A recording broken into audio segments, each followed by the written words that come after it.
বোরহানউদ্দিন উপজেলা খাদ্য নিয়ন্ত্রকের কার্যালয়।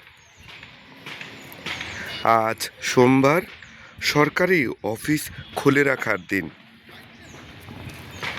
স্থানীয়দের অভিযোগ, বোরহানউদ্দিন উপজেলা খাদ্য নিয়ন্ত্রকের কার্যালয়টি তালামারা থাকে, উত্তোলন করা হয় না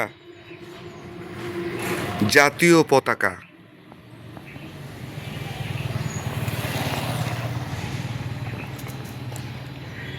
স্থানীয়রা আরও জানান, অফিস টাইমে এসেও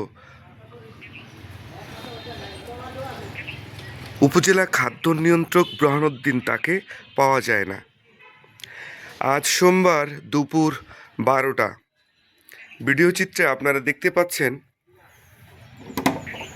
সরকারি একটি অফিসে তালা দেয়া, অথচ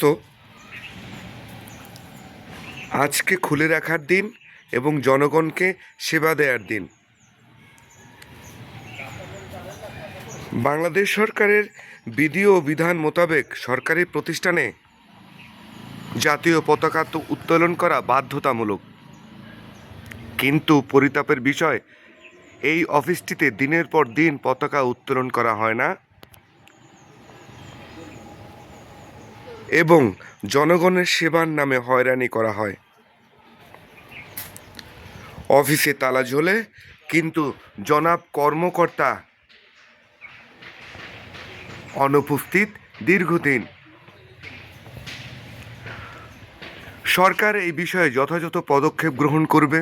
উপজেলা প্রশাসন, জেলা প্রশাসন যথাযথ পদক্ষেপ গ্রহণ করবে, তাই চায় এখানকার স্থানীয় সাধারণ মানুষ।